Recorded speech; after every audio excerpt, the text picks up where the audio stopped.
शिक्षा में लूट के खिलाफ बिगुल, कृष्णा सोशल वेलफेयर ट्रस्ट ने बनाई नई टीम।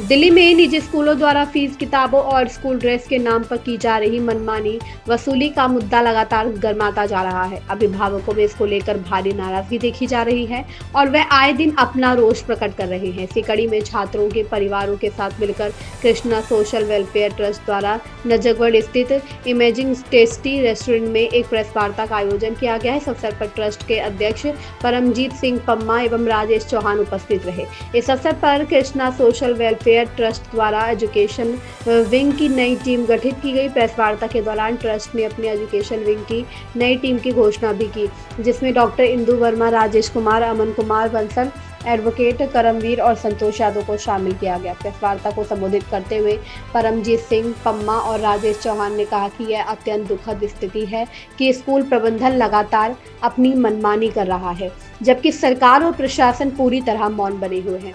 उन्होंने आरोप लगाया कि स्कूलों द्वारा किताबों और ड्रेस के नाम पर कई गुना अधिक कीमत वसूली जा रही है। जो किताबें बाजार में लगभग 2,000 रुपये से 2,500 रुपये तक उपलब्ध है, वही स्कूलों में 8,000 रुपये से 8,500 रुपये तक में बेची जा रही है। साथ ही अभिभावकों पर दबाव बनाया जाता है कि वे किताबें केवल स्कूल से ही खरीदें। परमजीत सिंह पम्मा और राजेश चौहान आगे कहा कि इस प्रकार की व्यवस्था से परिवारों पर आर्थिक बोझ बढ़ रहा है और कई अभिभावक कर्ज लेने को मजबूर हो रहे हैं। ऐसे माहौल में पढ़ने वाला बच्चा मानसिक रूप से प्रभावित होता है, जो भविष्य में उसके सोच और समाज के प्रति दृष्टिकोण को प्रभावित कर सकता है। उन्होंने इसे एक तरह से भ्रष्ट व्यवस्था की शुरुआत बताते हुए कहा कि शिक्षा हमेशा सुलभ और सस्ती होनी चाहिए, ताकि हर बच्चा बिना किसी आर्थिक दबाव के पढ़ लिख कर देश और समाज की सेवा कर सके। इस अवसर पर कृष्णा सोशल वेलफेयर ट्रस्ट की ओर से एजुकेशन बैंक शुरू करने की भी घोषणा की गई। इस पहल के तहत जरूरतमंद बच्चों को किताबें और शैक्षणिक सामग्री उपलब्ध कराने में सहायता दी जाएगी, ताकि कोई भी बच्चा आर्थिक तंगी के कारण शिक्षा से वंचित ना रहे। रेड हैंडेड न्यूज नेटवर्क के लिए दिल्ली से मारी दास की रिपोर्ट। देखिए, सरकार की नीयत साफ हो, हर चीज हो सकती है। जब सरकार और प्रशासन नीयत साफ कर लें तो क्यों नहीं हो सकता। जब उन्होंने किया कि हमारे बच्चे भी, चाहे वो नेता के बच्चे हों या उद्योगपति के बच्चे हों, वो सरकारी स्कूलों में पढ़ेंगे, ऐसे ही हमारे स्कूल भी कर दिए जाएं। हमारे स्कूलों को भी इनको जो है सुंदर बनाया जाए, जो सरकारी स्कूलों को है अच्छे ढंग से चलाया जाए, क्यों नहीं हो सकता है। मगर ये बात है सारी के ये स्कूल जो हैं ये चेक किए जाएं किन के हैं, क्योंकि ये स्कूल जो हैं नेताओं के ही हैं। ये जितने प्राइवेट स्कूल हैं उद्योगपतियों के हैं। ये स्कूल कभी नहीं चाहेंगे स्कूल बंद हो। या इन स्कूलों पे आप देखिए कितनी फीस बढ़ जाती है, कभी बिल्डिंग फंड पे ले लेते हैं, कभी किसी प्रकार के पैसे वसूल लेते हैं। आज किस प्रकार की कोई स्कूल के खिलाफ बताए कोई भी कार्रवाई हुई हो? आज तक सरकार ने, जो भी सरकार आई है, मैं एक सरकार का किसी का नहीं कहता, कोई भी सरकार ये बताए कि हमने ये स्कूल के खिलाफ कार्रवाई की है, नहीं की। आज तक किसी स्कूल के खिलाफ कार्रवाई क्यों नहीं हुई? क्योंकि कारण क्या है? ये स्कूलों का दबाव इतना है, ये स्कूलों का प्रेशर इतना है, ये स्कूलों की मनमानी हमेशा बर्दाश्त की जाती है और बच्चों का भविष्य से खिलवाड़ किया जाता है। वहां पर जिस प्रकार मर्जी बच्चों के साथ टॉर्चर किया जाए, कुछ कोई सुनाई नहीं होती, क्योंकि उसका कारण ही ये है कि इस स्कूलों के ऊपर जो है सरकार की लगाम खत्म हो चुकी है। सरकार इनके ऊपर कोई कार्रवाई नहीं कर सकती।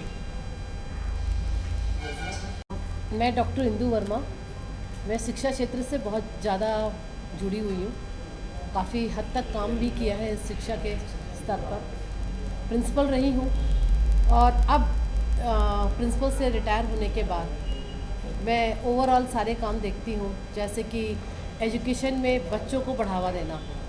जब सर की बात आ रही है कि फ़ीस जो बढ़ रही है, सर बिल्कुल सही बात है कि फ़ीस जो है मनमानी तरीके से बढ़ रही है और स्कूलों के अंदर जो उन्होंने बुक स्टॉल्स वगैरह ओपन कर रखे हैं और वो कह रहे हैं कि बाहर से बुक नहीं लेना है, जो स्कूल के अंदर बुक्स है वहीं से आपको लेना है, यूनिफॉर्म भी वहीं से लेना है, क्योंकि वहाँ पर उनका कमीशन होता है।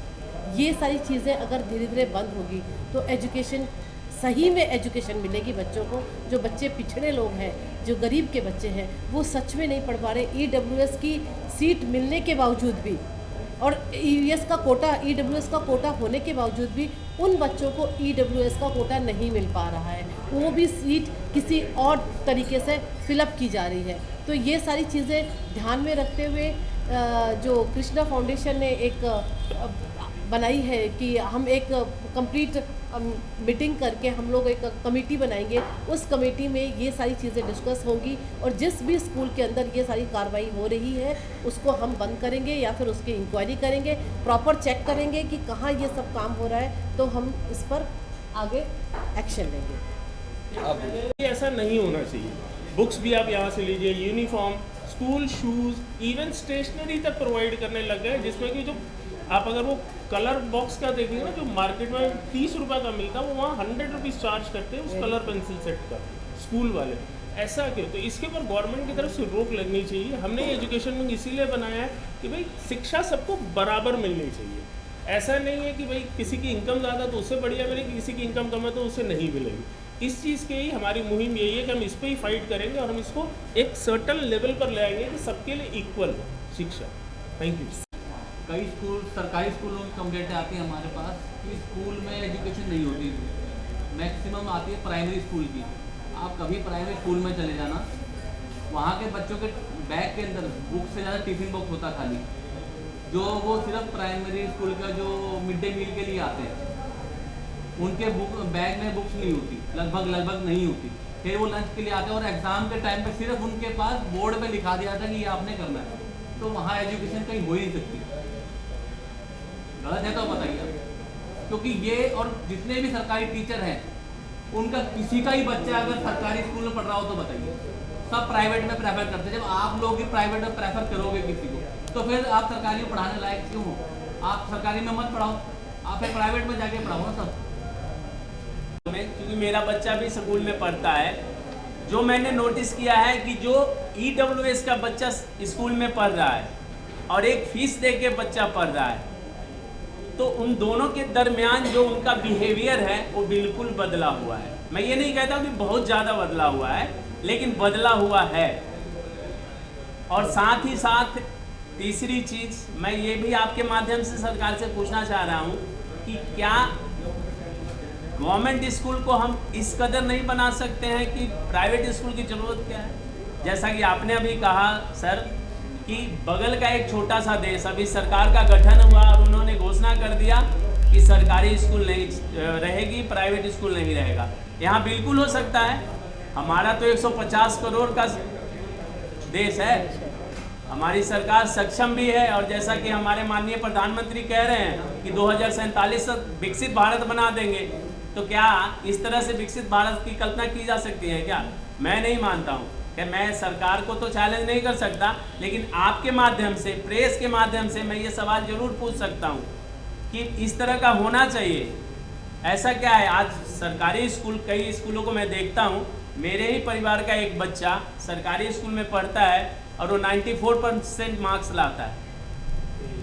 तो मेरा यही एक दो मुद्दा है कि आपके माध्यम से सरकार तक पहुंचाया जाए, और इस ट्रस्ट के माध्यम से हम लोग ये बिल्कुल कोशिश करेंगे कि जो समस्याएं बच्चों को आ रही हैं उस पर वर्कआउट करें, और जब हम शुरुआत करेंगे तभी काम होगा। एडवोकेट हूँ और दिल्ली एनसीआर में ही प्रैक्टिस करता हूँ, इसके अलावा हाई कोर्ट में प्रैक्टिस करता हूँ। मेरा इन संस्था के साथ जुड़ने का मेन पर्पज़ यही है कि जो राजेश जी ने जो ये एनजीओ बनाया है, ये एक अच्छा काम कर रहा है। एजुकेशन फील्ड में आगे बढ़ना और एजुकेशन को सुधार की आज की तारीख में कम से कम प्राइवेट सेक्टर के हिसाब से बहुत ज़्यादा ज़रूरत है। ये एडमिन के थ्रू तो सारे काम करने की कोशिश इनकी रहेगी, बाई चांस कोई चीज़ें नहीं होती जो रिप्रेजेंटेशन से और अपना एक प्रेजेंटेशन के हिसाब से और अपने सुझाव दे के नहीं बनेगी बात, वहाँ हम लोग अपना लीगल प्रोसेस स्टार्ट करेंगे। कोर्ट हमारे जो है सक्षम है हर तरह की गाइडलाइन देने के लिए, सरकार को हो चाहे स्कूलों को हो, और उन्हीं के थ्रू ही मैं समझता हूँ कि मैक्सिमम काम हो सकता है। पहले भी लीगल सिस्टम आगे आया है, तभी एजुकेशन में काफ़ी सुधार हुआ है। हम लोग मैं एक छोटा सा एग्जांपल देता हूँ। एक एनवायरनमेंट की स्टडी हम लोग पढ़ते हैं, दूसरी तीसरी क्लास से पढ़ाते हैं और हायर स्टडी तक वो चलते हैं एनवायरनमेंट एजुकेशन। वो भी एक एडवोकेट ने ही, एमसी मेहता हुआ करते थे, उन्होंने ही एक PIL के थ्रू बोला कि एनवायरनमेंट एजुकेशन ज़रूरी है, तो उससे ही एजुकेशन में सुधार आया। और इससे सबसे बड़ी बात कॉन्स्टिट्यूशन में हमारे में है कि एक जो स्टेट की नीति है उसमें एजुकेशन को बढ़ावा देने की बात कही गई है, लेकिन स्टेट जो है पीछे हटते हैं एजुकेशन को बढ़ावा देने से।